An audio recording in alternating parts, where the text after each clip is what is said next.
Hey everybody, Matt here for AVC and welcome back to the shop. Ford has announced the all-new Transit Trail and we're super excited to take a look. We thought it'd be fun to sit down with you and see what Ford has cooking up and take a look at some of the options. Let's jump right in. It looks like Ford has done a really good job of telling you why the Ford Transit is really great, and that's the first 9.5 minutes of this video. If you're already here and watching this video, you know why the Transit is a great option. So we're gonna skip to 9 minutes 30 seconds and actually take a look at what's going on with this Transit Trail build out. So here it is, the new Ford Transit Trail, a vehicle where adventure comes standard. It looks fantastic. And most importantly, this van's capability lives up to its bolder, more rugged and premium appearance. Up front, we added grille features and these marker lamps. Fog lamps and black HID headlamps are standard too.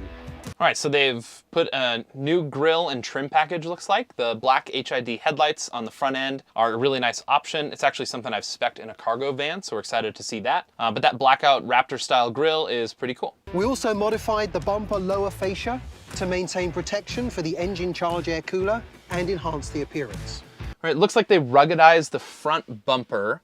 I did take a peek at the specs sheet on what this thing is, and it says it's like a skid plate style front end, so I don't think it's anything but maybe some more rugged plastics on the front end. Maybe there's some metal in there somewhere or underneath the plastics. Hopefully we'll see some of that in the future, but it looks good. Transit Trail's chassis modifications are purpose-built to meet our customers' need for more off-road capability. It has an increased ground clearance and ride height, along with all-terrain tires to give customers greater confidence outdoors. All right, so it comes standard equipment as all-terrain tires, which is really nice. I've definitely had a stack of the standard van delivery tires here at the shop because we often upgrade tires here with the vans that are going out the door. We expanded the tire diameter by 2.5 inches. Okay, so new wheels. It looks like the wheels are now not dished for the all-wheel drive. So if you've looked at some of the other all-wheel drive wheels out there, they're kind of inset and the cone hub or the hubs in the middle are pushed out. Looks like they actually brought the rest of the wheel out, which gives it a more standard looking appearance, which is awesome because I actually hated the wheels, and even a lot of the aftermarket wheels for these things, none of them look really good. Looks like a funny dually wheel or something. So looks like a proper looking wheel on there. And they're saying that they expanded the tire diameter by 2.5 inches. I'm wondering if they actually made the tire wider or if they just pushed the wheel outboard a little bit more. We'll see. This makes for a smoother ride on road and on trails, so the vehicle feels quite different to the regular Transit van.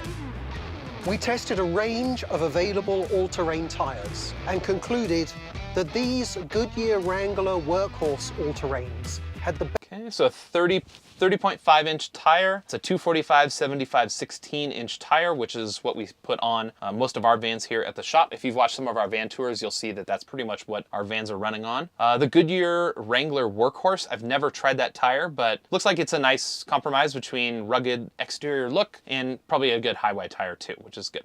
best overall performance for on-road and off-road handling, ride and noise, with appearance to support the Transit Trail brand. When we went to the larger tires, we also had to move them outboard to maintain the body and suspension clearances and the steering lock. So we designed and tooled new black alloy wheels rather than just fitting aftermarket spacers. And you can see these new wheel lip moldings and the built-in side marker lamps, which are required for the increased track width. Okay, so new wheels push the tires wider, which is good. Better for on-road performance. Looks like they also did that so that you can get a little bit more steering out of the tire, which I've never really noticed that as a problem running the same size tire on our stock vehicles. But they say there's rubbing or something like that, and I know it depends on the tire model that you run on a van. I have seen people have some problems with those. The new fenders, I guess I just call them fenders. They call them wheel lip liners. Whatever. The rugged fender looks cool, so that's cool. It looks more like the Ford Raptor kind of a style, like big plastic body stuff all over it, like a Hot Wheels car, but that's the trend these days. To complete the story, we added new mud flaps or splash guards and made front wheel arch liners standard. So liners, that's we also standard added a equipment 2.25 cool. inch lift kit between body and powertrain and chassis, which further lifts the body to a total of 3.5 inches. All right, so they put a 2.25 inch lift kit on here. They say it's a total body lift of 3.5 inches. So that must be the increased diameter of the tire plus that 2¼ body lift kit. We've done a lot of lift kits here in the past, and usually they're just like spacer blocks over the top of the strut and then a block on the back. I'd be curious if they're doing the same kind of thing, but maybe it's just the entire chassis is now a little bit taller on the frame. I'd be curious to find out more. But it preserves all the driveline joint angles to maintain durability. Yeah, that might be nice. Not roasting CV joints would be a good thing. Full-length slider-style side steps for easy access and great appearance. Under the hood is our proven slider running boards or like side steps. I think with the taller van, having another step to get into the van is really nice. I know here, building lifted vans at AVC, you definitely notice it at the end of the day. When you've been climbing in and out of a van that's a few inches taller, you feel it because we're in and out of that van 100 times in a day. And so having another step to get in and out would be really nice because these are going to go to all types of people out there. 3.5-litre EcoBoost V6. Teamed up with a 10-speed automatic transmission. 10-speed trans, all those features we love about the Transit. 5 selectable drive modes is standard.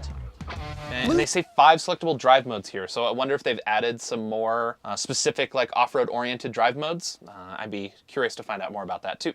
Moving inside, we have equipped Transit Trail with the features customers have told us they want the most, and which would be difficult or cost prohibitive for them to do on their own. And we've left the rest to their imaginations. For example, we included both front swivel seats. Okay. Front swivel seats that we could order those last year. This year they weren't offering them, so it's good to see that those are reintroduced here. That used to be part of the Adventure Prep package, and now they're reintroduced as part of the Transit Trail. So glad to see that the factory swivels are back. A cab shelf, over a cab 12-inch shelf, touchscreen, big touchscreen, all those things are Sync 4 cool. system. Now, power supply is important in an active lifestyle. So we've included as standard existing options for dual 12-volt batteries and auxiliary fuse panel with a 400-watt AC inverter under the... All right, so they're including dual AGM battery, the upfitter fuse, auxiliary fuse panel, and the 400-watt inverter underneath the seat. Now, all these were standard things, and that's actually what they just said here. And they were all standard as part of the Adventure Prep package. So it's good that they've reintroduced those things. They actually are good for a build-out. That secondary battery underneath the seat gives you the higher amperage output to connect to our house battery system. So that is a big important one. But realistically, we're never going to use those components in earnest for our build-out. It's just some of the things associated with those kits that we actually use. So, like I said, that higher amperage output for the CCP, that comes in line with the dual battery, which is really good. That way we can charge our house battery system faster in the back. The little 400-watt inverter underneath the passenger seat is kind of useless. I think it's good in a pinch, or if you're like doing a really, really lightweight build out, you could use it, but it's a square wave inversion. It's only 400 watts. There's not really a whole lot you can do with that. Passenger seat. And these support duties such as powering lighting and charging laptops.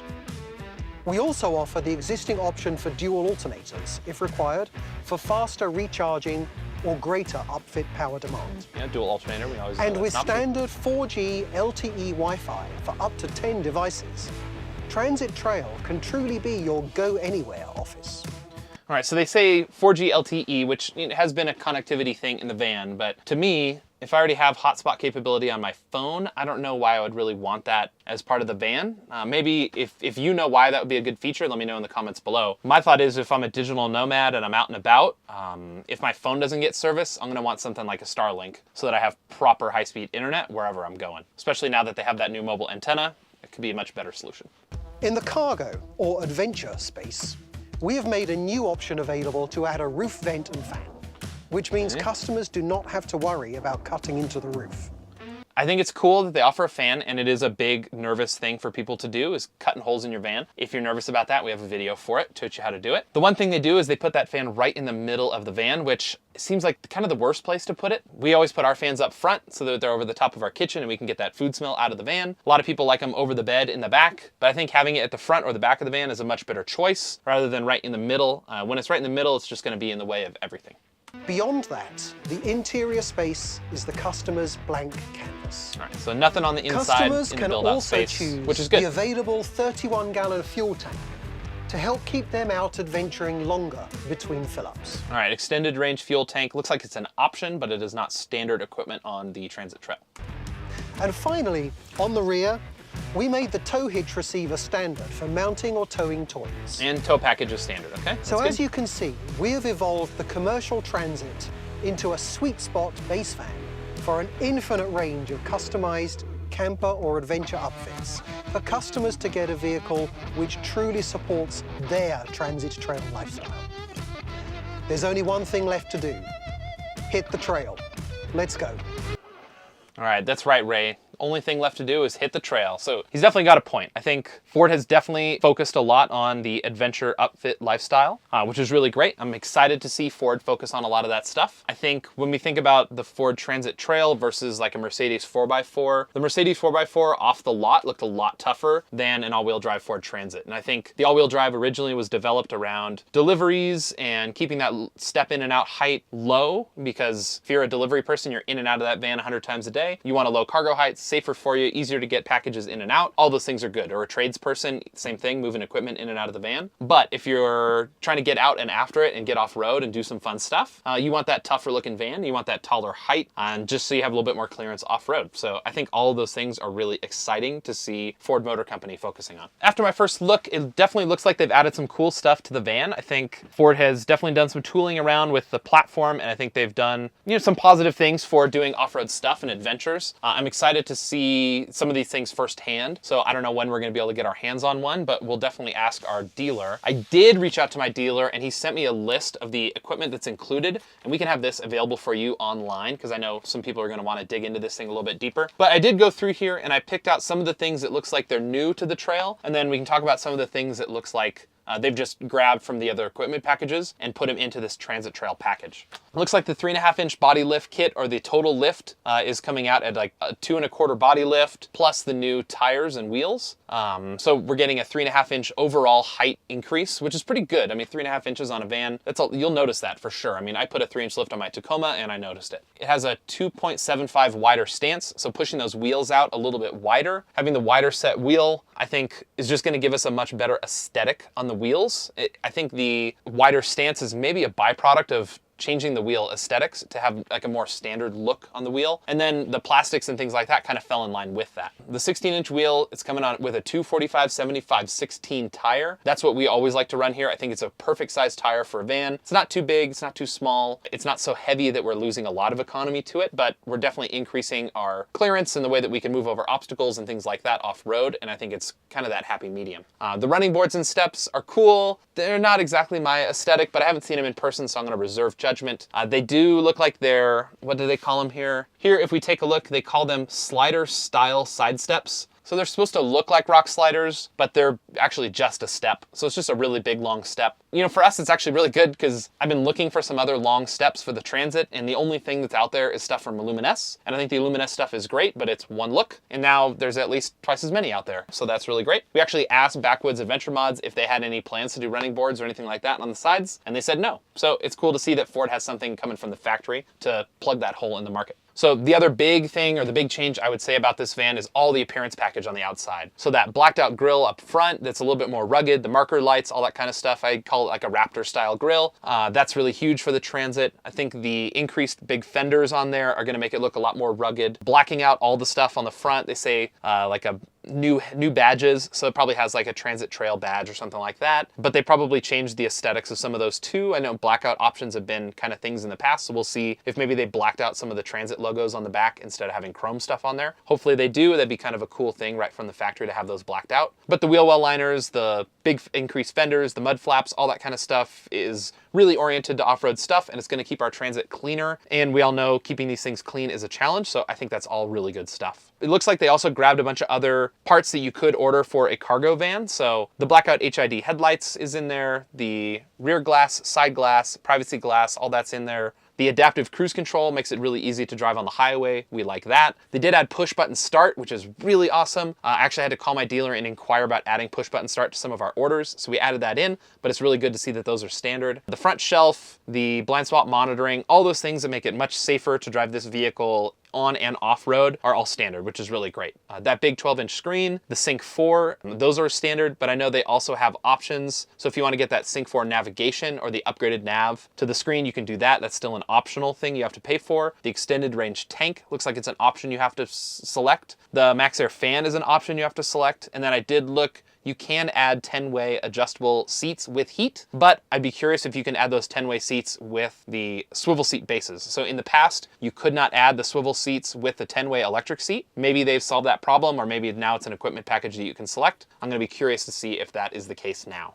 The main one that, out of all of these things, I think everything is really great. The one that seemed really odd to me that they added, and the one that I actually don't recommend adding, is the fan. So until we know a little bit more, I guess I'll reserve judgment, but if they're putting the fan right in the middle location, and I doubt that Ford's gonna let you select where to put the fan, that's the one thing I wouldn't add. Now, if the fan is like $300 and they just install it for free, then okay, maybe you might wanna consider it and you can like kind of compromise on that one. But if it was me, I would definitely wait on putting a fan in, and I put the fan in the front or the back, but everything else looks like it's a pretty good offering from Ford.